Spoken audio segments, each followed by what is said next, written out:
പദവി എന്നതിനേക്കാൾ കൂടുതൽ പുതിയ ഉത്തരവാദിത്വം എന്ന് പറയുന്നതായിരിക്കും ശരി. കാരണം സംസ്ഥാനത്തെ ജനത ഈ ഭരണത്തിൽ നിന്നൊരു മോചനം ആഗ്രഹിക്കുന്നു. കേവലം കോൺഗ്രസ് പ്രവർത്തകരോ UDFന്റെ അനുഭാവികളോ മാത്രം പുലർത്തുന്ന ഒരു ആഗ്രഹമല്ല. ഭരണത്തിനെതിരായിട്ടുള്ള ജനങ്ങളുടെ വികാരമുണ്ട്. സ്റ്റേറ്റിലെ സാധാരണക്കാർ ഒരുപാട് കാര്യങ്ങളിൽ പ്രയാസപ്പെടുന്നുണ്ട്. അപ്പൊ അതിന്റെ ഏറ്റവും നല്ല ആൾട്ടർനേറ്റീവായിട്ട് അവർ കാണുന്ന പ്രസ്ഥാനത്തെ തെരഞ്ഞെടുപ്പിലേക്ക് നയിക്കുക, അതിനെ ഒരുക്കുക, അതിന് പ്രവർത്തകർക്കൊപ്പം ജനങ്ങളുടെ വികാരത്തിനൊപ്പം നിൽക്കുക എന്നുള്ളത് തന്നെയാണ് പുതിയതായി ഉത്തരവാദിത്വം ഏൽപ്പിക്കപ്പെട്ടവരുടെ ഏറ്റവും പ്രധാനപ്പെട്ട കടമ. അത് ഒറ്റക്കെട്ടായി യോജിച്ച് പാർട്ടി പ്രവർത്തകരെയും നേതൃത്വത്തെയോടൊപ്പം സഞ്ചരിച്ച് ജനങ്ങൾ ആഗ്രഹിക്കുന്ന തരത്തിലുള്ള ഇടപെടലുകൾ ഉറപ്പുവരുത്താൻ തീർച്ചയായിട്ടും കോൺഗ്രസിന് സാധിക്കും. ഇതൊരു നല്ല ടീമായിട്ടാണ്, ഇൻഡിവിജ്വലിസ്റ്റിക് അല്ല ഈ പ്രഖ്യാപനങ്ങളൊന്നും. നല്ലൊരു ടീമാണ്, ഒരു പ്രോപ്പർ ബ്ലെൻഡാണ്. അത് എല്ലാവരും ചേർത്ത് മുന്നോട്ട് പോകാനുള്ള ഒരു മെസ്സേജാണ് ഈ ഉത്തരവാദിത്വം ഏൽപ്പിക്കൽ തന്നെ. ആരെയും ഒഴിവാക്കാതെ ഒരു ഇൻക്ലൂസീവായി എല്ലാവരെയും ഉൾപ്പെടുത്തി പിന്നെ എല്ലാ അർത്ഥത്തിലുള്ള ഏജ് വൈസ് ആണെങ്കിലും ഏരിയ വൈസ് ആണെങ്കിലും ഒക്കെ എല്ലാം കൂടെ ചേർത്ത് വെച്ചിട്ടാണ് ഇത്തരം ഒരു തീരുമാനം ഹൈക്കമാൻഡ് എടുത്തിട്ടുള്ളത്. ആ തീരുമാനത്തോട് നീതി പുലർത്തുന്ന തരത്തിൽ കഠിനാധ്വാനം ചെയ്യുക. വിജയത്തിലേക്ക് വേറെ കുറുക്കു വഴികളൊന്നുമില്ല. കഠിനാധ്വാനം ചെയ്യുക, ജനങ്ങൾ ആഗ്രഹിക്കുന്ന തരത്തിലുള്ള നിലപാടുകളും അധ്വാനമായിട്ട് മുന്നോട്ട് പോവുക, സീനിയേഴ്സിന്റെ പരിപൂർണമായിട്ടുള്ള സഹകരണം ഉറപ്പുവരുത്തുക, അതോടൊപ്പം ഞങ്ങൾക്ക് ഒപ്പമുള്ള ആളുകളുടെ ആവേശകരമായിട്ടുള്ള പ്രവർത്തനം ഉറപ്പുവരുത്തുക. അതുപോലെ ഇപ്പം ഞങ്ങൾ ഇന്നലെ രാത്രി വരെ എല്ലാം മോശം, ഇന്നലെ വരെ നല്ല പ്രവർത്തനങ്ങളാണ് നടന്നത്. നല്ല റിസൾട്ടിലേക്കാണ് പാർട്ടിയെ സുധാകരൻ ഉൾപ്പെടെ നേതൃത്വം നയിച്ചത്. അപ്പം ആ 20-18 എന്ന് പറയുന്ന അഭിമാനകരമായിട്ടുള്ള ഒരു നേട്ടമാണ്. ബൈ ഇലക്ഷനിലെ വിജയം അഭിമാനകരമാണ്.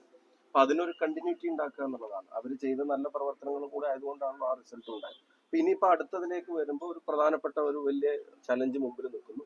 അപ്പൊ ഒന്നും കൂടെ റിഫ്രഷ്ഡ് ആയിട്ട് പുറത്തിറങ്ങുക എന്നുള്ളത് തന്നെയാണ്. ജനങ്ങളുടെ വികാരങ്ങൾ തിരിച്ചറിഞ്ഞ് അവരുടെ ആവശ്യങ്ങൾ തിരിച്ചറിഞ്ഞ് പ്രവർത്തിക്കുക എന്നുള്ളത് തന്നെയാണ് പാർട്ടി എന്നുള്ള നിലയ്ക്ക് ഇപ്പോൾ ഏറ്റെടുക്കേണ്ട ഏറ്റവും പ്രധാനപ്പെട്ട ഉത്തരവാദിത്വം. അപ്പൊ അത് ഏറ്റെടുക്കാൻ കഴിയാവുന്ന തരത്തിൽ സംഘടനാ സംവിധാനത്തെ ശക്തിപ്പെടുത്താനും ഈ തെരഞ്ഞെടുപ്പിനെ അഡ്രസ് ചെയ്യാനും എലക്ഷൻ ഒരു പ്രധാനപ്പെട്ട അജണ്ട തന്നെയാണ്. അതല്ല എന്ന് പറഞ്ഞിട്ട് കാര്യമില്ല. വളരെ തൊട്ടടുത്ത് 2 പ്രധാനപ്പെട്ട തെരഞ്ഞെടുപ്പ് നിൽക്കുകയാണ്. അപ്പൊ ജനവും ഉറ്റുനോക്കുകയാണ്. ഇതിനൊരു മാറ്റം വരണം, ഭരണത്തിനൊരു മാറ്റം വരണം, ജനം ഉറ്റുനോക്കുക. അപ്പൊ അവരുടെ എക്സ്പെക്ടേഷൻസിനനുസരിച്ച് പാർട്ടിയെ ഉയർത്താനുള്ള ശ്രമങ്ങൾ എല്ലാവരും കൂടെ ഒരുമിച്ച് നടത്തും.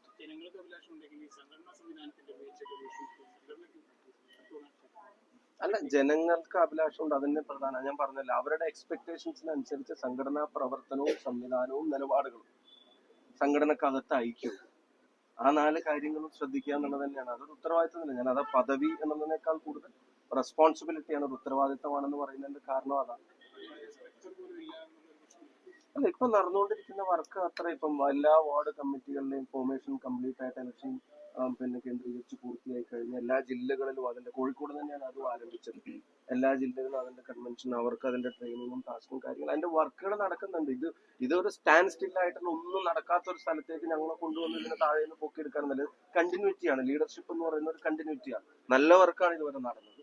അതിനെ അതിനോടൊപ്പം അതിനെ കുറച്ചുകൂടെ വേഗത്തിലാക്കി കൂടുതൽ താഴെത്തട്ടിലേക്ക് കൊണ്ടുവരാനുള്ള ഒരു റിഫ്രഷ്ഡ് ആയിട്ടുള്ള ഒരു തീരുമാനം എന്നുള്ള നില കൂടിയാണ് പൊതുസംഘടന കാണുന്നത്. ഇപ്പം സുധാകരൻ ഉൾപ്പെടെ വർക്കിംഗ് കമ്മിറ്റിയിലേക്കാണ് അദ്ദേഹം തെരഞ്ഞെടുക്കപ്പെട്ടത്. അപ്പൊ അങ്ങനെ ഇതുവരെയുള്ളവരാരും മോശക്കാരായതുകൊണ്ട് ഞങ്ങളെ കുറച്ച് ആൾക്കാരെ തെരഞ്ഞെടുത്തതല്ല. ഇതുവരെ നടന്ന നല്ല വർക്കിന് ഇനിയുള്ള ഈ ഒരു വർഷത്തേക്ക് കൃത്യമായിട്ടുള്ള ഒരു ഷെഡ്യൂൾ അനുസരിച്ചിട്ട് കാര്യങ്ങൾ നടത്താൻ ജനവിരുദ്ധമായി നിൽക്കുന്ന ഭരണകൂടങ്ങൾക്കെതിരെ ജനങ്ങളുടെ ഇടയിലുള്ള വികാരത്തെ ഏറ്റെടുത്ത് മുന്നോട്ട് പോകാനും കഴിയും. ഒരു കാര്യം കേരളത്തിലെ ജനങ്ങൾക്ക് ഞങ്ങൾ ഉറപ്പ് നൽകാൻ ആഗ്രഹിക്കുന്നു, ജനം ആഗ്രഹിക്കുന്ന ഹാർഡ് കോർ പാർട്ടി ലൈനിലുള്ളവർക്ക് അപ്പുറത്തേക്ക് നിഷ്പക്ഷമായിട്ടുള്ള നാട്ടിലെ പൊതുജനം, ഇവിടുത്തെ യുവത, സ്റ്റേറ്റിൽ തുടരണമെന്ന് ആഗ്രഹിക്കുന്ന ചെറുപ്പക്കാരുൾപ്പെടെയുള്ള ആളുകൾ ആഗ്രഹിക്കുന്ന ഒരു മാറ്റത്തിലേക്ക് കേരളത്തെ നയിക്കാൻ അവരുടെ ശബ്ദമായി പാർട്ടി പ്രവർത്തിക്കുന്ന ഉറപ്പുവരുത്താനുള്ള ശ്രമം ഞങ്ങളുടെ ഭാഗത്തുനിന്ന് ഒറ്റക്കെട്ടായിട്ടുണ്ടാവും. അതിന്റെ കൺഫർമേഷന് വേണ്ടി വെയിറ്റ് ചെയ്യാണ്. ബട്ട് ദെൻ അവിടെയും വർക്കുകൾ ആരംഭിച്ചിട്ടുണ്ട്, മുന്നൊരുക്കങ്ങൾ നടത്തിയിട്ടുണ്ട്. ഈ ബൈ ഇലക്ഷനിൽ ഉടനീളം ഇപ്രാവശ്യം പ്രതിപക്ഷത്തിൽ ഇരിക്കുമ്പോൾ ബൈ ഇലക്ഷനിൽ ഉടനീളം വളരെ പോസിറ്റീവായിട്ടുള്ള റിസൾട്ട്. തോറ്റ ചേലക്കരയിൽ പോലും 3-1 ഭൂരിപക്ഷത്തെ കുറക്കാൻ കഴിഞ്ഞിട്ടുണ്ട്. അപ്പൊ നിലമ്പൂർ തിരിച്ചു പിടിക്കുന്ന ഒരു ബൈ ഇലക്ഷനായിട്ട് ഇത് മാറും. പാർട്ടി തീരുമാനങ്ങൾ ഒറ്റക്കെട്ടായിട്ട് എല്ലാവരും കൂടി ചേർത്ത് പിടിച്ചെടുക്കാനും ഇതുകൊണ്ട് സാധിക്കും. മണ്ഡലം താഴെത്തട്ട് വരെയുള്ള പുനഃസംഘടനകളെ പറ്റി അല്ല, ഞാൻ പുനഃസംഘടന ഇപ്പൊ ബ്ലോക്ക് മണ്ഡലം ഒക്കെ ഇപ്പൊ നടത്തി വാർഡ് വരെ പുതിയ തെരഞ്ഞെടുത്ത് ഞാൻ ഓരോ KPCC വരുമ്പോഴും അല്ലെങ്കിൽ ഓരോ പുതിയ നേതൃത്വം വരുമ്പോഴും ആ കമ്മിറ്റി കാലത്തിന്റെ അവസാനം വരെ പുനഃസംഘടിപ്പിച്ചുകൊണ്ടേ ഇരിക്കുക എന്നുള്ളതൊന്നുമല്ല അജണ്ട. പുനഃസംഘടന ഇപ്പോൾ ഒരു പ്രക്രിയ, ഒരു മേജർ സ്റ്റേജ് കഴിഞ്ഞിട്ടുണ്ട്. ഇനി ആവശ്യം വേണ്ട ചേഞ്ചുകൾ, ഇനി ആവശ്യം ഇപ്പോൾ കഴിഞ്ഞ ജനറേഷനൊക്കെ കുറച്ചും കൂടെ ആൾക്കാർ, പുതിയ ആൾക്കാരൊക്കെ പിന്നെ അക്കോമഡേറ്റ് ചെയ്യാൻ കഴിയാവുന്ന, അവരെയൊക്കെ ഉൾക്കൊള്ളിക്കാൻ കഴിയാവുന്ന സ്പേസുകൾ, അത്തരം സ്പേസുകളിൽ പിന്നെ ഡ്യൂട്ടി സ്പെസിഫിക് ആയിട്ടുള്ള, റോൾ സ്പെസിഫിക് ആയിട്ടുള്ള ആളുകളെ ഏൽപ്പിക്കേണ്ട ഉത്തരവാദിത്തങ്ങൾ തുടങ്ങിയ കാര്യങ്ങൾ. അപ്പം ഇത് ഏറ്റെടുക്കുമ്പോഴത്തേക്ക് തന്നെ പിന്നെ കുറേ മാസം പുനഃസംഘടനാ ചർച്ച അങ്ങനെയൊന്നുമില്ല. ഇപ്പൊ വാർഡ് തലം വരെ ലീഡർഷിപ്പ് പുതിയത് വന്നു കഴിഞ്ഞിട്ടുണ്ട്. ബ്ലോക്ക് പ്രസിഡന്റുമാരിൽ മാറ്റം ഉണ്ടായിട്ടുണ്ട്. ഇനി വേണ്ട ചേഞ്ചസ് എവിടെയാണോ എന്നുള്ളത് ആലോചിച്ച് അത് ടൈം ബൗണ്ട് ആയിട്ട് അത് ചെയ്യും. അല്ല പിന്നെ കമ്മിറ്റി കാലം മുഴുവൻ പുനഃസംഘടന എന്നുള്ളതായിരിക്കില്ല അജണ്ട. ഉറപ്പായിട്ടും ഉണ്ട്. അത് ജനങ്ങളുടെ കൂടെ തീരുമാനമായിരിക്കും എന്നാണ് ഞങ്ങൾ പ്രതീക്ഷിക്കുന്നത്. ആളുകളുടെ നിന്നുള്ള റെസ്പോൺസ് കോഴിക്കോടിന് കോൺഗ്രസിന് UDF-ന് കുറെ കാലമായിട്ട് അപ്പൊ അതിനുള്ള ഒരുക്കങ്ങൾ ഇവിടെ പാർട്ടി നടത്തുന്നുണ്ട്. കോഴിക്കോട്ടെ പാർട്ടിയും DC പ്രസിഡന്റും ഇവിടുത്തെ നേതൃത്വം, DCC ജനറൽ സെക്രട്ടറിയും, ലീഡർഷിപ്പ് ഒക്കെ ഇവിടെ ഉണ്ട്. അത് കുറച്ചായിട്ട് അതിനുള്ള മുന്നൊരുക്കങ്ങൾ പാർട്ടി നടത്തുന്നുണ്ട്.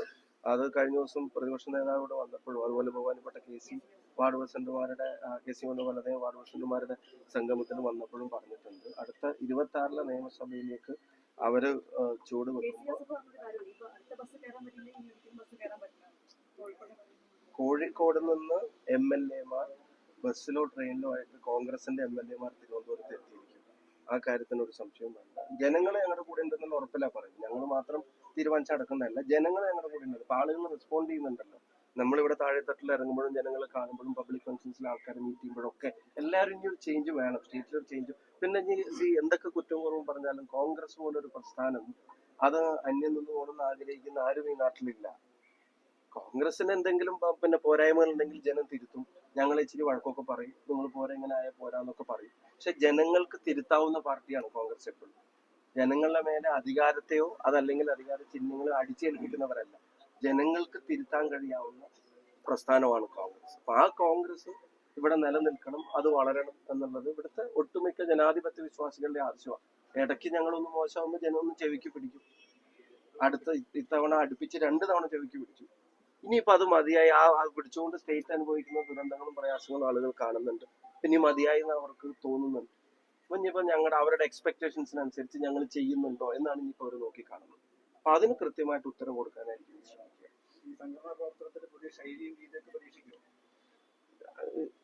ഇപ്പം ഓരോ സാഹചര്യം ഡിമാൻഡ് ചെയ്യുന്ന കാര്യങ്ങൾ സ്വാഭാവികമായിട്ടുണ്ടാവും. പുതിയ ശൈലി, ആട്ടിമുട്ടി മാറ്റം, ഇതൊക്കെ ഒരു പ്രഖ്യാപനത്തിന്റെ സുഖത്തിന് വേണ്ടിയിട്ടല്ല. നല്ല ശൈലികളും നല്ല കാര്യങ്ങളും ഉണ്ടല്ലോ, അത് തുടരും. പോരായ്മകൾ എന്തെങ്കിലും ഉണ്ടെങ്കിൽ ഞങ്ങൾ ഒരുമിച്ചിരുന്ന് അത് തിരുത്തും. ഇപ്പത്തെ ജനവും ഈ സമയവും ഡിമാൻഡ് ചെയ്യുന്ന കുറച്ച് കാര്യങ്ങളുണ്ട്, അത് ഞങ്ങളുടെ ഭാഗത്ത് ഉണ്ടാവും. സ്റ്റേറ്റിലെ ചെറുപ്പക്കാരുടെ ആവശ്യങ്ങൾ കൃത്യമായിട്ട് അഡ്രസ് ചെയ്യും. കാരണം ആളുകൾക്ക് വിരക്തി ഒരു ഭരണത്തോട് മാത്രമുള്ള വിരക്തിയല്ല, ഇവിടുന്ന് ആളുകൾ സ്റ്റേറ്റ് വിട്ട് പോവാൻ ഓടാൻ ശ്രമിക്കുന്ന കാഴ്ച പലയിടത്തും കാണുന്നുണ്ട്. അപ്പൊ അവർക്ക് ഇവിടെ ജീവിക്കാനും ഇവിടെ വളരാനും ഉള്ള സാഹചര്യം ഉണ്ടാവണമെന്നാണ് അവർ ആഗ്രഹിക്കുന്നത്. തൊഴിലിന്റെ, സംരംഭകത്തിന്റെ ഒക്കെ കാര്യത്തിൽ അവരുടെ സമാധാനത്തോടെയുള്ള വളർച്ച ആഗ്രഹിക്കുന്ന ജീവിതത്തിനുള്ള സ്കോപ്പ് കൂടെ സ്റ്റേറ്റിൽ ഉണ്ടാവണം എന്നുള്ളതാണ്. അപ്പൊ അതിന് ഇമ്പോർട്ടൻസ് കൊടുക്കും. ബേസിക് ആയിട്ടുള്ള പല കാര്യങ്ങളിലും ആളുകൾ പ്രയാസത്തിലല്ലേ. ഇപ്പം മെഡിക്കൽ കോളേജിന്റെ കാര്യം നമ്മൾ കണ്ടു. ഞാൻ ഇപ്പം യുദ്ധവും മറ്റു സാഹചര്യങ്ങളൊക്കെ ഉള്ളതുകൊണ്ട് കൂടുതലൊരു പൊളിറ്റിക്കൽ ലൈനിലേക്ക് ഇപ്പൊ പോകുന്നില്ല. ആശാവർക്കർമാരുടെ കാര്യങ്ങൾ നമ്മൾ കാണുന്നുണ്ട്. അവരെ സാധാരണക്കാരുൾപ്പെടെയുള്ള ആളുകൾ പ്രയാസത്തിലാണ്.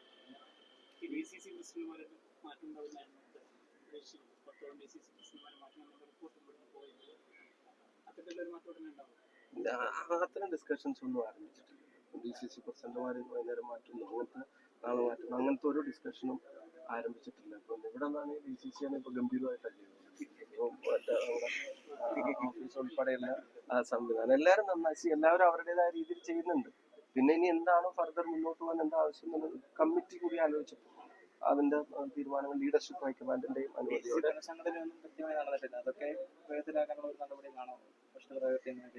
അല്ല, പുനഃസംഘടന ഒരു ലോങ് പെൻഡിങ് പ്രോസസ്സാക്കി മാറ്റാൻ എന്തായാലും ഒരു കമ്മിറ്റിക്കാരും ആഗ്രഹിക്കില്ലല്ലോ. അപ്പൊ അതിന്റെ ടൈം ബൗണ്ട് ആയിട്ടുള്ള ചില ഡിസിഷൻസ് വളരെ പിന്നെ എനർജറ്റിക് ആയിട്ടുള്ള ഒരു ടീം ഫീൽഡിൽ ഉണ്ടാവും. ഭാരവാഹികൾ എങ്ങനെ സെക്രട്ടറിമാരിപ്പോ ഉണ്ട്, നിലവിൽ KPCC ഭാരവാഹികൾ ഉണ്ടല്ലോ. അവരാണ് ഇപ്പോൾ വർക്ക് ചെയ്തുകൊണ്ടിരുന്നത്. ഇപ്പൊ കഴിഞ്ഞ ഇലക്ഷനിലും ബൈ ഇലക്ഷനിലും ഒക്കെ അവരൊക്കെ തന്നെയല്ലേ വർക്ക് ചെയ്തത്. അതിലിനി എന്തെങ്കിലും ഒരു ചെറിയ ചേഞ്ചസ് വരുത്തണമെങ്കിൽ അത് ആലോചിച്ചിട്ട് ആ സമയത്ത് നോക്കിയിട്ട് യുവജന എത്ര ശതമാനം അതൊരു നെസസിറ്റിയാണ്. നമ്മുടെ പാർട്ടിയുടെയും പിന്നെ സൊസൈറ്റിയുടെയും ഒരു നെസസിറ്റിയാണ്. കൂടുതൽ അത്തരം ശബ്ദങ്ങൾ ഉണ്ടാവണം.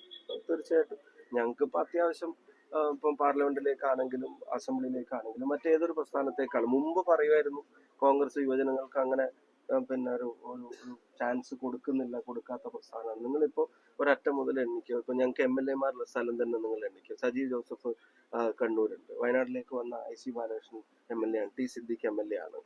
പിന്നെ പാലക്കാട്ടേക്ക് പോയപ്പോൾ രാഹുൽ മാങ്കൂട്ടത്തിൽ അവിടെ MLA ആണ്. പിന്നെ തൃശ്ശൂരിലേക്ക് പോയ സനീഷ്, അവിടെ എറണാകുളത്തേക്ക് പോയ മാത്യു, റോജി, എൽദോ, സാത്ത്. ഞാൻ പറഞ്ഞ ചെറുപ്പക്കാരെ നിങ്ങളങ്ങ് എണ്ണിക്കുക. അപ്പൊ ഏറ്റവും കൂടുതൽ ചെറുപ്പക്കാരെ പാർലമെന്റിൽ ഞാൻ, ഹൈബി, ഡീന ഉൾപ്പെടെയുള്ള ആളുകൾക്ക് ഇപ്പൊ ഏറ്റവും കൂടുതൽ ചെറുപ്പക്കാർക്ക് അവസരം ഇപ്പൊ കൊടുത്തുകൊണ്ടിരിക്കുന്ന പാർട്ടിയും കോൺഗ്രസ് തന്നെ. അതിനിപ്പോ ഞങ്ങൾ നാളെ വന്നിട്ട് നാളെ ഇതുവരെ ഇല്ലാത്തൊന്നും ചെയ്യേണ്ടതില്ല. അപ്പൊ അതിനൊരു കണ്ടിന്യൂറ്റി ഉണ്ടാവും. മികച്ച സീറ്റുകൾ ജയിക്കാൻ കഴിയാവുന്ന, ഫൈറ്റ് ചെയ്ത് ജയിക്കാൻ കഴിയാവുന്ന ചെറുപ്പക്കാരുണ്ട്. അതിന് പ്രോപ്പറായിട്ടുള്ള ഒരു സ്പേസ് അവർക്ക് കൊടുക്കും. അൾട്ടിമേറ്റ്ലി ഞാൻ അടിവരയിട്ട് പറയാൻ ആഗ്രഹിക്കുന്നത് ജനങ്ങൾ ആഗ്രഹിക്കുന്ന തരത്തിൽ പാർട്ടി പെരുമാറും എന്നുള്ളതാണ്. ജനങ്ങൾ ആഗ്രഹിക്കുന്ന തരത്തിലുള്ള നിലപാടുകൾ പാർട്ടിയുടെ അടുത്ത് ഉണ്ടാവും എന്നുള്ളതാണ്. അവരാഗ്രഹിക്കുന്ന മാറ്റങ്ങൾക്ക് പാർട്ടി ലീഡർഷിപ്പ് കൊടുക്കും എന്നുള്ളതാണ്. അത് ബൂത്ത് ആണെങ്കിലും KPCC ആണെങ്കിലും നല്ല ലീഡർഷിപ്പാണ് ഞങ്ങൾക്കും കിട്ടിയിട്ടുള്ളത്. PCC പ്രസിഡന്റും പിന്നെ UF ഉൾപ്പെടെയുള്ള വർക്കിംഗ് പ്രസിഡന്റുമാരും സഹപ്രവർത്തകരുണ്ട്. അതൊക്കെ ശരിക്കും ജനങ്ങളുടെ പൾസ് അറിയുന്ന ലീഡർഷിപ്പ് ഈ കമ്മിറ്റിയിലും വന്നിട്ടുണ്ട്. CPM-ലൊക്കെ പറയുമ്പോൾ അവർ 3 ടൈം വെച്ച് 25 വർഷം പ്രായം വെച്ച് കോൺഗ്രസ് ആണെന്നില്ല ഇപ്പോൾ പോകുന്നൊരു MP ആയാലും MLA ആയാലും ആ രീതിയിലാണ്. അങ്ങനെ ഒരുപാട് മത്സരിച്ച ആളുകൾ ഇപ്പോഴും ഉണ്ട്, മുമ്പും ഉണ്ട്. അനിശ്ചിതകാലത്തേക്ക് ഇങ്ങനെ ജനപ്രതിനിധികളാകുക, ഭാരവാഹികളാകുക ഇല്ല. ബേസിക്കലി ജയസാധ്യത തന്നെയാണ് ഏറ്റവും പ്രധാനം. അതൊരു സീനിയർ ആയിട്ടുള്ള ഒരാൾക്കാണെങ്കിൽ ആ സീറ്റ് ജയിക്കാൻ ഏറ്റവും സാധ്യത സീനിയർ ആയിട്ടുള്ള ഒരാൾക്കാണെങ്കിൽ സീനിയർ ആയിട്ടുള്ള ആളെ നമ്മൾ ഫൈറ്റ്. അതല്ല ഒരു ചെറുപ്പക്കാരനെ നിർത്തിയ ഫൈറ്റ് ചെയ്ത് ജയിക്കാൻ കഴിയാവുന്ന സാഹചര്യങ്ങളാണെങ്കിൽ അങ്ങനെ. പിന്നെ അങ്ങനെ കണ്ടിന്യൂറ്റി ഇപ്പം കുറേ കാലം തുടരുന്ന അങ്ങനത്തെ ആളുകൾ, അവർ ഭയങ്കര ജനകീയരായിട്ടുള്ള ആളുകൾ, ഇപ്പൊ അവരുടെ റീപ്ലേസ്മെന്റിന് കൃത്യമായിട്ടുള്ള അടുത്ത ജനറേഷൻ കൂടെ വളർന്നു വരുന്നുണ്ട്. അപ്പൊ അതങ്ങനെ ഒരു പ്രോപ്പർ ബ്ലെൻഡാണ്. സീനിയേഴ്സിന്റെ സാന്നിധ്യം ഉണ്ടാവണം. അതിന്റെ നെക്സ്റ്റ് ലൈൻ ആയിട്ടുള്ള ലീഡർഷിപ്പ്. ഇപ്പോൾ കേരളത്തിലെ നെക്സ്റ്റ് ലൈൻ ലീഡർഷിപ്പിന് വലിയ ഉത്തരവാദിത്തങ്ങൾ കൊടുത്തിട്ടുണ്ട്. പുതിയ ആൾക്കാർ, ചെറുപ്പക്കാരായിട്ടുള്ള ആൾക്കാർ. അപ്പൊ അതിന്റെ ഒരു പ്രോപ്പർ ബ്ലെൻഡ് ഉണ്ടാവും. ചെറുപ്പക്കാരെന്തായാലും അവഗണിക്കപ്പെടുന്നു എന്നുള്ള ഒരു അവസ്ഥ പിന്നെ ഒരു കാരണവശാലും ഈ സമീപകാലത്ത് കോൺഗ്രസ് ഉണ്ടാക്കിയിട്ടില്ല, ഇനി ഉണ്ടാക്കില്ല. അത് പാർട്ടി പദവികളാണെങ്കിലും പാർലമെന്ററി അവസരങ്ങളാണെങ്കിലും അങ്ങനെയല്ല. ഒരു കാര്യം കൂടെ സൂചിപ്പിക്കാനുള്ളത്, നമ്മുടെ ഇപ്പൊ രാജ്യത്ത് നടന്നുകൊണ്ടിരിക്കുന്ന സിറ്റുവേഷനുമായിട്ട് ബന്ധപ്പെട്ട് പലതരത്തിലുള്ള പ്രചരണങ്ങൾ നടക്കുകയാണ്. ഇപ്പം മറ്റ് സ്റ്റേറ്റുകളിൽ പഠിക്കാൻ പോയ കുട്ടികൾക്കും അവരുടെ രക്ഷിതാക്കൾക്കും ഒക്കെ ആശങ്ക ഉണ്ടാവുന്ന തരത്തിൽ എയർപോർട്ടുകളെ സംബന്ധിച്ചും അത് അടച്ചിട്ടു എന്നുള്ളത് സംബന്ധിച്ചിട്ടുള്ള പലതരത്തിലുള്ള പിന്നെ കൺഫേംഡ് അല്ലാത്ത പിന്നെ സ്ഥിരീകരിക്കാത്ത സോഴ്സുകളിലെ വാർത്തകൾ വളരെയധികം പ്രചരിക്കപ്പെടുന്ന ഒരു സാഹചര്യമുണ്ട്. അതെല്ലാവരും ശ്രദ്ധയോടെ ചെയ്യേണ്ട ഒരു കാര്യമാണ്. കാരണം ഒരുപാട് രക്ഷിതാക്കളും കുട്ടികളും വിളിക്കുകയാണ്. ഇപ്പം പിന്നെ ഡ്രോൺ അറ്റാക്ക് ഇല്ലാത്ത സ്ഥലങ്ങളിൽ പോലും ഉണ്ടായി എന്നുള്ളത് ഫോണിൽ ആരൊക്കെ അവരെ വിളിച്ചു പറഞ്ഞ് ആശങ്കപ്പെട്ട് വിളിക്കുന്ന സാഹചര്യങ്ങൾ പോലും ഉണ്ട്. അപ്പൊ ഇപ്പൊ നടന്നുകൊണ്ടിരിക്കുന്ന പിന്നെ തീവ്രവാദ വിരുദ്ധ പോരാട്ടത്തിന്റെ വിശദാംശങ്ങൾ ആളുകൾ ഷെയർ ചെയ്യുമ്പോൾ സോഷ്യൽ മീഡിയയിൽ കാണുന്നതിന്റെ സ്ഥിരീകരണമില്ലാത്ത കാര്യങ്ങൾ ഷെയർ ചെയ്യാതിരിക്കാൻ ശ്രദ്ധിക്കുക. പരമാവധി അതർ സ്റ്റേറ്റിലെ ആളുകൾ, കുട്ടികൾ ബന്ധപ്പെടുന്നവർക്കൊക്കെ വാഹനങ്ങളും മറ്റും നമ്പറുകളും കണക്ട് ചെയ്ത് കൊടുത്തിട്ട് അവരെ ഡൽഹിയിലേക്ക് എത്തിക്കാനുള്ള ശ്രമങ്ങൾ എല്ലാവരും നടത്തുന്നുണ്ട്. ഗവൺമെന്റ് സംവിധാനങ്ങളും ഞങ്ങൾ എല്ലാവരും, പൊതുപ്രവർത്തകർ എല്ലാവരും അത് ചെയ്യുന്നുണ്ട്. വിളിക്കുന്നവരൊക്കെ പരമാവധി അവിടെ നിന്ന് ഡൽഹിയിലേക്ക് എത്തിക്കാനും പിന്നെ അവിടെ നിന്ന് ഇങ്ങോട്ടുള്ള ഷിഫ്റ്റിംഗ്, ഇപ്പൊ അവിടെ നിന്ന് സേഫ് ആവുന്നതിനെ സംബന്ധിച്ച്, അവിടെയുള്ള എക്സാമിനെ സംബന്ധിച്ചാണ് അവരുടെ അടുത്ത ആശങ്ക. പരീക്ഷകളെ സംബന്ധിച്ച് മാറ്റിവെച്ചതിന് കൃത്യമായിട്ടുള്ള അറിയിപ്പ് കിട്ടുന്നില്ല. 3 വർഷം പഠിച്ച് ഫൈനൽ ഇയർ എക്സാമിന് 4ാമത്തെ വർഷമൊക്കെ പോകുന്ന ആളുകൾക്ക് ഇനി അത് എഴുതാൻ പറ്റിയില്ലെങ്കിൽ കൊല്ലം പോകുമെന്ന് പഠിച്ചു നിൽക്കുന്നു. അപ്പൊ എക്സാം ടൈം ബൗണ്ട് ആയിട്ട് മാറ്റണം എന്നുള്ളതും അത് എന്നത്തേക്കായിരിക്കും. ഇപ്പം സാധാരണഗതിയിലേക്ക് കാര്യങ്ങൾ വന്നതിന്റെ ശേഷം 2-3 ദിവസത്തിനകം വീണ്ടും എക്സാം വരുമെന്നൊക്കെയുള്ള ആശങ്കയുണ്ട്. അപ്പൊ അത്തരം കാര്യങ്ങളിൽ കമ്മ്യൂണിക്കേഷൻ കൊടുക്കണമെന്ന് ആവശ്യപ്പെട്ട് ഗവൺമെന്റിന് ഉത്തരവാദിത്തപ്പെട്ട ആളുകളുടെ മുമ്പിൽ കാര്യങ്ങൾ അവതരിപ്പിക്കുന്നുണ്ട്. പ്രതിപക്ഷ നേതാവ് രാഹുൽ ഗാന്ധിയുടെ ഓഫീസ് അത് കൃത്യമായിട്ട് ഇത്തരം വിഷയങ്ങളിൽ ഇടപെടുന്നുണ്ട്. അപ്പം പാനിക് ആവാതെ തന്നെ സൂക്ഷിച്ച് കാര്യങ്ങൾ ശ്രദ്ധിച്ച് കാര്യങ്ങളും വിവരങ്ങളും കൈമാറ്റം ചെയ്യുന്ന കാര്യത്തിൽ എല്ലാവരും ശ്രദ്ധിക്കണം. നമ്മുടെ രാജ്യത്തിന്റെ അഭിമാനമായ അതിർത്തി കാക്കുന്ന, നാടിനെ കാക്കുന്ന പട്ടാളക്കാർ തീവ്രവാദത്തിനെതിരായി, തീവ്രവാദികൾക്കെതിരായിട്ട് നടത്തുന്ന ഈ പോരാട്ടത്തിൽ നമ്മുടെ ജനതയുടെ പിന്നെ മാനസികമായിട്ടുള്ള അതിശക്തമായിട്ടുള്ള ഐക്യദാർഢ്യമുണ്ട്. പ്രസ്ഥാനത്തിന്റെയും അതുപോലെ ഐക്യദാർഢ്യം അവർക്കുണ്ട്. സമാധാനം പിന്നെ ഈ നീതി നടപ്പിലാക്കി സമാധാനം പുനഃസ്ഥാപിക്കാൻ നമുക്ക് കഴിയുമെന്ന് തന്നെയാണ്